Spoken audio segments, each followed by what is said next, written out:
ধানের শীষে ভোট দিমু বাপ, তার মা তো মারা গেছে। তার সন্তানকে যদি ভোট না দেই তাহলে কি নিয়ে বাঁচব? সামাজিক যোগাযোগ মাধ্যমে ছড়িয়ে পড়া একটি অনলাইন গণমাধ্যমের এক প্রতিবেদনে এমন বক্তব্যে আলোচনায় আসেন অসুস্থ বৃদ্ধা রাহেলা খাতুন। বিষয়টি নজরে আসে তারেক রহমানের। এরপর বাংলাদেশ জাতীয়তাবাদী দল বিএনপির চেয়ারম্যান ও আমরা বিএনপি পরিবারের প্রধান পৃষ্ঠপোষকের পক্ষ থেকে উদ্যোগ নেওয়া হয়। মঙ্গলবার রাজধানীর আরামবাগ এলাকায় রাহেলা খাতুনের বাসায় যান আমরা বিএনপি পরিবারের একটি প্রতিনিধি দল। আমি আল্লাহ অর্থতে ওই তারেক রহমানের জন্য আমার দুনো ছেলের যে মায়া না আছে, আমার তারেক রহমানের সেই মায়া আছে।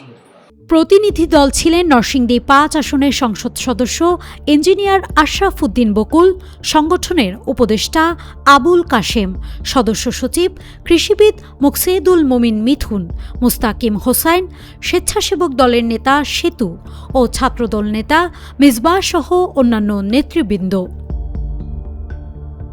এ সময় প্রতিনিধি দলটি বৃদ্ধার সার্বিক খোঁজ খবর নেন এবং তার জন্য শুভেচ্ছা ও বিভিন্ন উপহার সামগ্রী পৌঁছে দেন। উপস্থিত ছিলেন দল ও সহযোগী সংগঠনের নেতাকর্মীরাও। উল্লেখ্য, ত্রয়োদশ জাতীয় সংসদ নির্বাচনের কয়েকদিন আগে এক ব্যক্তির প্রশ্নের জবাবে রাহেলা খাতুন ধানের শীষে ভোট দেওয়ার ইচ্ছে প্রকাশ করেছিলেন। সেই বক্তব্য সামাজিক যোগাযোগ মাধ্যমে ছড়িয়ে পড়ার পর বিষয়টি আলোচনায় আসে। হাবিব হাসান মোহনের তথ্য চিত্রে ডেস্ক রিপোর্ট, দৈনিক মানব জমিন।